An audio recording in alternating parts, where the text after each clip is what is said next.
What's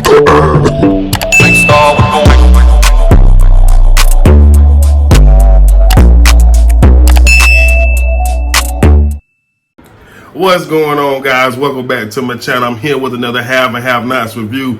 If you're new, be sure to hit that subscribe button. Everybody be sure to like, comment, and share. Listen, we had a good one last night. It picked up where it left off last week with Benny and Sandy fighting. And to my surprise, and I'm sure y'all surprised as well, Benny was beating his behind. And as I'm watching Benny beat him up, part of me is just saying, where has this Benny been? When he got into it with David, when he got into it with Derek, who we don't even know where he at anymore. Okay? Come on, Tyler. Bring Derek back. I'm like, where was this Benny at? He beating up Sandy the whole time. The little girl, Rihanna, stop, can you please stop? You don't know what you're doing. They break up the fight. Sandy told him straight up, hey, you don't know what you just did. You dead. And so Sandy tell Rihanna, let's go. Benny like, nah, man, she ain't going nowhere with you. You clearly she don't want to be with you. And I'm just saying to myself, Benny, you know who he is. You also know that they supposed to be, protecting you and your sister. And you out here acting like it was a better way for Benny to handle that situation, given the circumstances under how they know each other. You understand what I'm saying? So anyways, he leaves and she just keeps saying, you don't know what you did. You don't know them. He like, I do know them. I know who he is. Me and his brother, real good friend. And that girl say, huh? Him and his brother almost killed the last dude I was with. What you talking about? You know about them. Meanwhile, Sandy go to the hospital. We finna kill Sandy go to the now listen. I'm gonna keep it real with y'all. I was surprised he went to the hospital. Like you this big bad gangster. Well, my bad. He ain't no gangster mobster because his family name holds weight. You get a few licks get hit on you and you go to the hospital. No, I'm expecting you to go and get the guys. Y'all finna ride tonight. But he in the hospital. He go calling me, Mitch, Uncle Vinny wants to see you, and I'ma kill that black boy. I'ma kill him. Mitch like, what you talking about? Benny, I'ma kill him. He was out on a date with Rihanna. Mitch like, but they ain't your woman no more. What's the problem? Whoop de whoop. He hit me upside the head with a bite. I'm in the hospital. Look, I'm just so disappointed. Like, why is you telling Mitch you finna ride on this boy? And when you a mobster, you got more say so in the family than Mitch because Mitch ain't in it like you is. So why you telling Mitch what's up? Meanwhile, Mitch get off the phone, tell Candace, look, order some takeout, some take in or whatever. Don't leave this room, and call Benny and tell him don't leave. He done messed up. Meanwhile, Benny at the door. Benny come in. Mitch like, don't go nowhere. I got to see if I can fix this. And it's just, with Benny, it's kind of like, man, I'm proud of you for knowing how to fight, beating up somebody finally. Like, where was this energy when Candace was going through it with Quincy and War? What was this? I can beat up anybody energy when she was going through with them guys. He pussy. I ain't gonna say what I really want to say, but y'all know. So Bennett tells Candace what happened, and Candace like, you don't know the family. He was like, I'm tired of people telling me I don't know them. I do. Candace like, no, you don't. You ain't in this. Look, bottom line is this. Benny, all this over a female who really don't even want to go out with you. You understand what I'm saying? She keep telling you no for a good reason. She keep telling you no. I just got a toxic relationship, and now you know who the toxic relationship was with, and you still try. He gonna try to go over to the girl house. I hope he get them draws, y'all, because the way he acting it is just not called for. So Mitch go to the hospital to go see his brother, Sandy. Sandy pretty much tell him he killing Benny and that he in trouble with Uncle Vinny and Grandma Rose because he lied to him. So now Mitch is like, oh my God. Now, I don't even understand how Mitch could be in trouble with Uncle Vinny and Grandma Rose, for, just from this perspective only. I know Jim went to go visit Vinny, but why would they believe anything that come out of Jim's mouth? Come on now, help me out. But it is what it is. So, whoop-de-whoop. Meanwhile, moving on, Candace get a phone call from Senator Conley. It was the most randomness. I said the word wrong, but it was just a random phone call. He on the phone like, this Candace Young, this is a senator. I want to fly to Savannah and talk to you about President-elect Charles. This could really benefit you. And for the love of me, I don't understand what Candace angle is here. Because she's like, did he put you up to call me? I don't want to talk to him or have anything to do with him. Why not? I mean, ever since we know Candace, she's been the opportunities. This is the opportunity to be the first lady. You can be Michelle. Why aren't you tripping? You go from rags to riches. Like the legit way.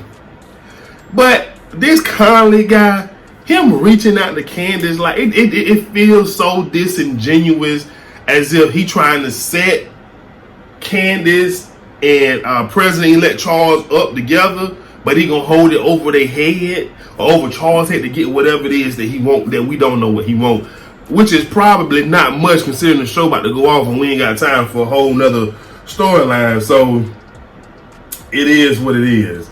So anyways, moving on. Don goes and visits Catherine in jail, and he swears up and down that he has not been able to get in contact with Hannah, and she needs to sign over her power of attorney to Jim as well as him. Now, Catherine, to her credit, she said she been hard. What? Give me your phone. She called Hannah. Hannah picked up the phone. Now, I got a little pissed off in this moment with Hannah, y'all, as I normally do. Hannah picked up the phone and she want to talk about Jim. She talking about, Catherine, I'm trying to do what you tell me, but Jim is about to drive me crazy, and he over at the house, and I don't want to do nothing crazy. Catherine was like, girl, go ahead, it's okay. And then Catherine was like, don't worry about Jim, you can work from home. And here come Hannah. Well, I'm gonna go back over there tomorrow, but if Jim started me, it's gonna be some man. Yo, the woman just told you can work from home. You ain't gonna go over there. So what you going for? Let Jim be over there. You do what you need to do for Catherine at your house, because you ain't the maid no more. You ain't cleaning up, so you ain't got no reason to go over there. Hannah be pissing me off for Catherine. As always, let me go the extra mile for Catherine.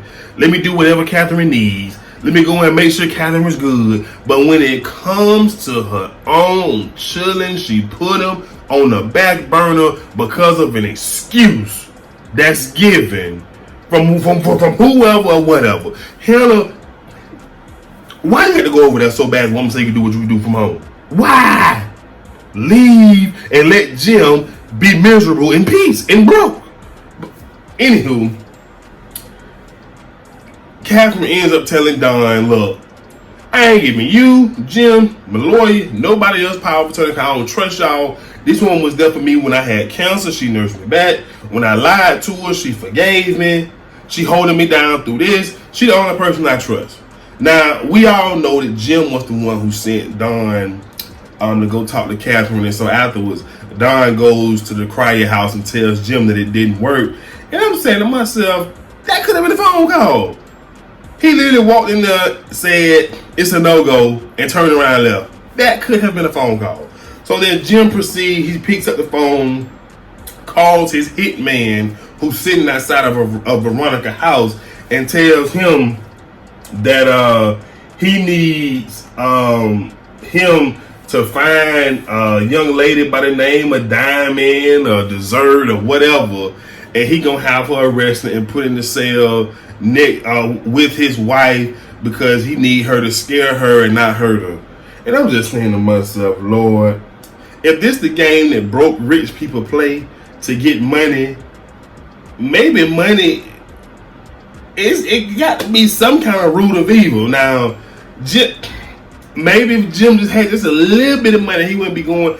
I mean, because this is just ridiculous. Meanwhile, he hang up the phone with his hitman. His hitman called his guy, gave him the information. This thing, the Veronica guy, that came and got in the car. Look, I'm sorry, Jim. You had to know Veronica was 2 or 3 steps. Veronica knew the dude was sitting outside her house. So, your hitman finna die. Veronica leaves to go see Jim. Meanwhile, when she leaves, the little couple, Sam and Laura, comes downstairs, still wearing Veronica clothes. Sam come in and asks, what does she have? How long it's gonna take? This heifer said it's gonna take no more than about 3 weeks. I got all the account numbers. All I need now is a social security number. And I'm just saying to myself, the gall of this young lady.